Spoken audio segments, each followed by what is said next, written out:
Início de agosto, fim da temporada, não, você ainda pode plantar muitos vegetais ótimos nessa época. E aqui está uma seleção de 7 que eu experimentei bastante ao longo dos anos. Os 7 vegetais são nabo, que se destaca no outono. Há menos pragas ao redor dele e ele não vai florescer. Você tem bastante tempo para fazer a colheita. Espinafre é uma excelente opção nesta época. Agosto é o melhor mês para semeá-lo.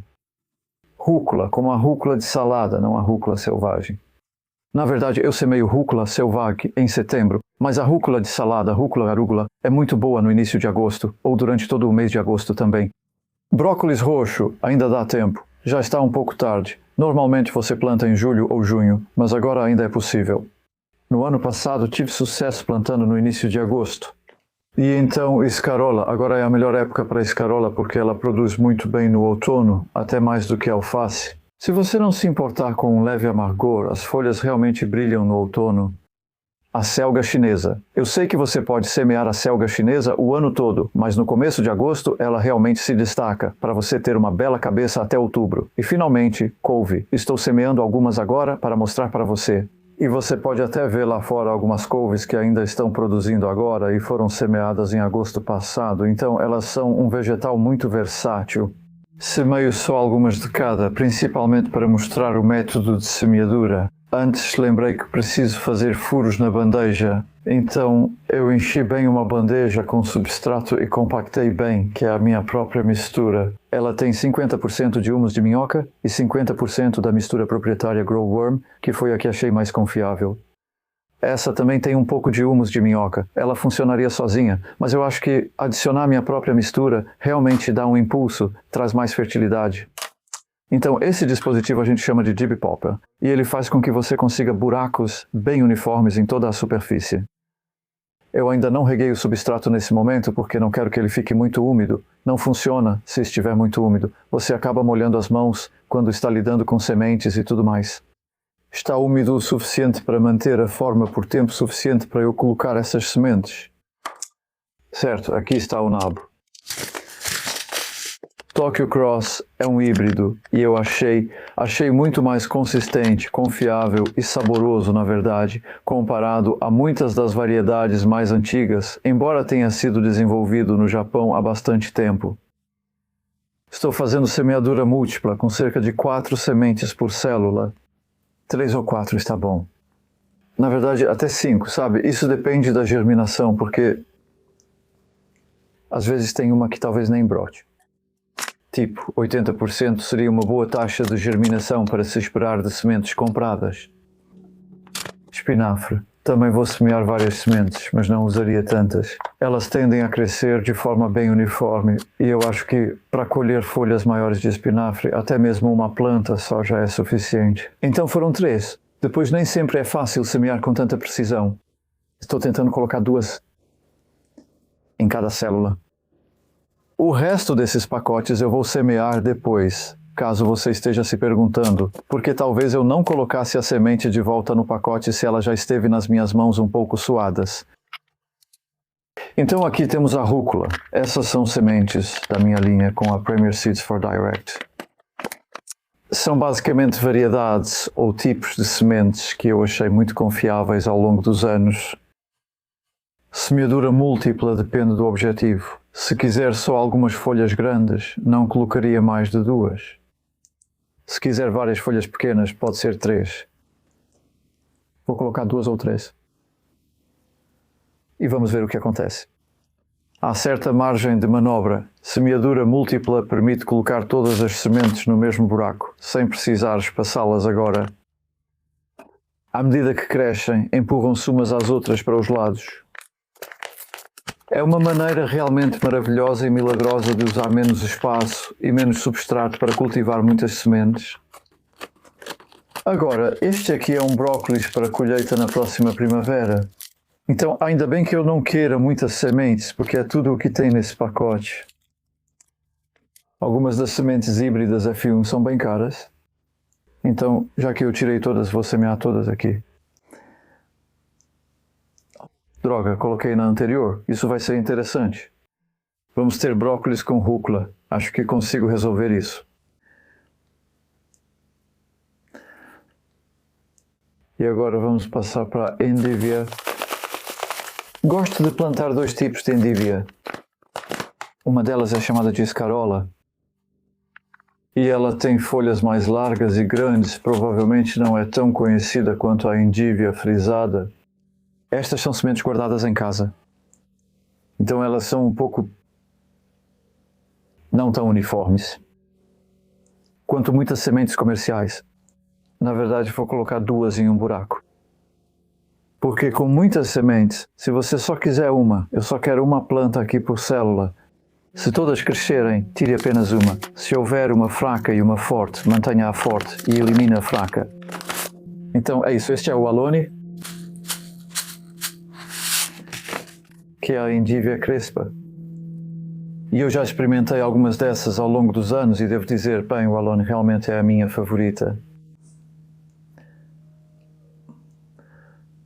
Então a profundidade desses buracos é cerca de 4 milímetros. Costuma-se dizer que você semeia sementes tão fundo quanto a largura da semente. Isso é quase impossível porque muitas sementes são muito estreitas. E você pode ver que estou colocando todas aqui na mesma profundidade, mesmo quando são sementes diferentes. Então, esta é uma acelga chinesa do ano passado que eu achei muito boa. E vou ver como ela cresce este ano, só por curiosidade. 2 sementes por célula, novamente. Muitas vezes cultivamos essas em uma bandeja para repicar e vou-te mostrar isso em 1 minuto. Muitas sementes de brássicas, você sabe, isso é uma brássica, são bem grandes e isso realmente facilita o plantio. Eu também tenho aqui da King Seeds algumas Yuki. E eu achei que isso seria uma comparação interessante também, porque Yuki é uma variedade que eu cultivo há muito tempo. E eu quero ver como ela se compara com a Questa.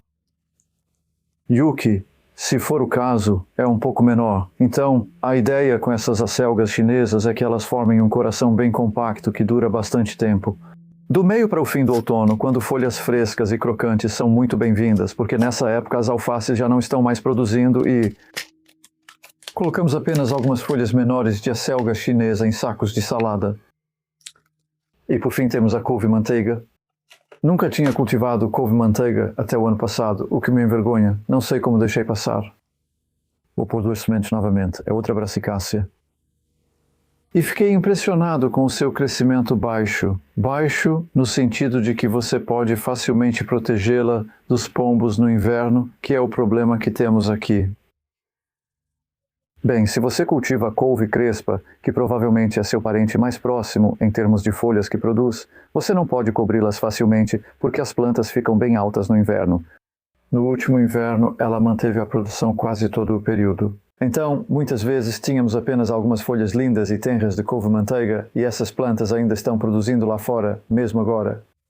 Então vou apenas cobrir suavemente. Não quero perturbar as sementes neste momento.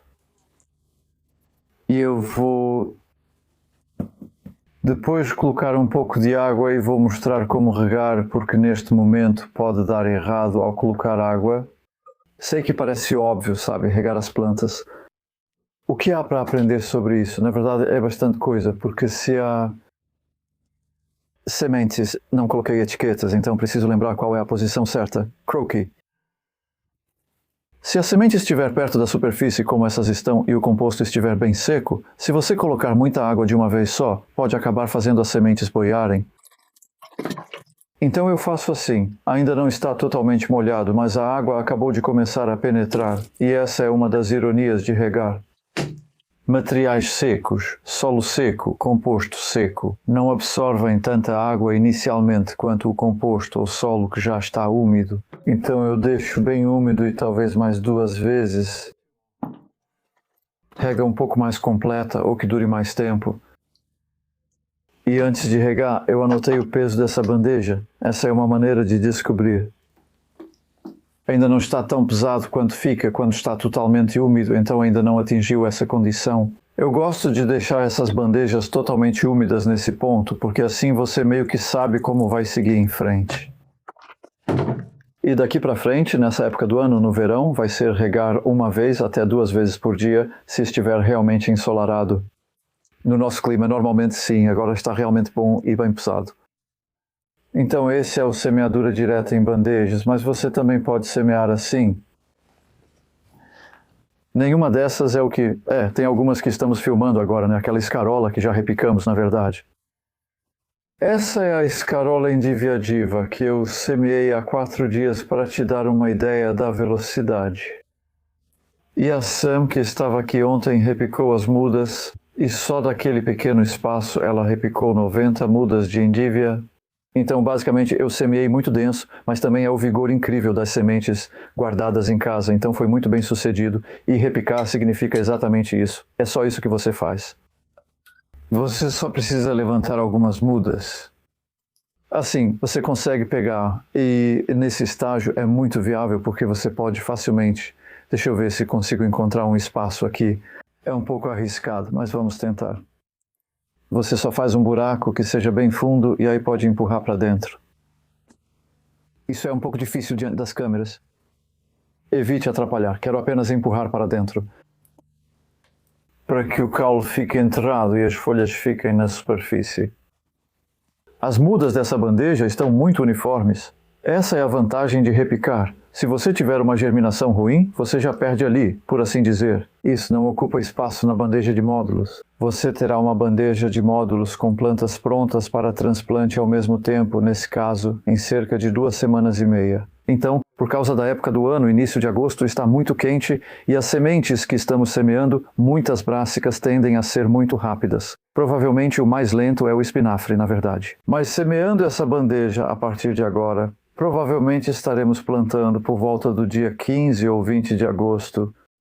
Essas plantas coloridas foram semeadas em meados de agosto do ano passado e plantadas aqui em meados de setembro como mudas de 4 semanas entre as vagens que ainda estavam produzindo.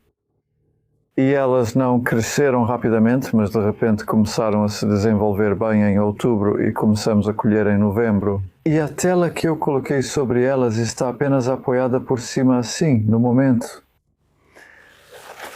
Acredito que isso ajude um pouco contra o besouro pulga, mas as plantas já estão fortes e conseguem resistir a ele. Mas se você olhar para uma folha como esta, pode ver que o dano do besouro pulga está ao redor da borda, que é onde ela toca a tela, por causa de como os besouros pulga põem os ovos através da tela. Mas o resto da folha está bom, e esta aqui está com o talo bem firme. Então, se eu fosse cozinhar isso, eu cortaria talvez a parte do meio, mais por causa da época do ano do que qualquer outra coisa, e realmente por causa da falta de água no solo, elas não estão tão viçosas ou macias quanto no inverno. E na verdade, ainda não tenho muita clareza sobre o quanto elas se comportam como perenes, se essa planta, porque você pode ver que ela está formando agora um miolo bem fechado. Mas é assim que temos colhido o tempo todo, tirando as folhas de fora. E eu colhi essas folhas há 6 dias, então é quase uma folha por dia. E você poderia colher essa também. Quero dizer, quanto mais você vai para o meio aqui, mais macias e deliciosas elas ficam. Vou colher mais 1 ou 2 para ver o que acontece. Você também pode tentar. Você pode fazer isso com alface, de um jeito muito parecido, tirando as folhas externas, mesmo quando elas já estão formando o miolo. E isso pode desacelerar a formação do miolo, mantém elas como adolescentes, por assim dizer. Vamos ver. Tivemos 10 meses de colheita a partir de uma única semeadura de folhas verdes saborosas durante o inverno e início da primavera, quando há pouca folha verde fresca. Então eu recomendo fortemente as couves. Espero que você tenha gostado desta breve introdução, que ela lhe dê ideias de sementes para semear agora e manter seus canteiros, seu jardim, o mais cheio possível durante o outono e até mesmo no inverno. Se for um espaço desperdiçado, isso é valioso. Mais informações estão nos meus livros, como o No Dig Skills Book. Eu escrevi muitos livros sobre jardinagem que abordam esses temas e toda a questão da semeadura e plantio em sucessão, que é basicamente isso, porque no final de agosto, setembro e outubro, nossos canteiros começam a ficar vazios. Se você sempre tiver mudas prontas para plantar, como fizemos com as couves entre as vagens em setembro passado, os resultados podem ser incríveis. Divirta-se!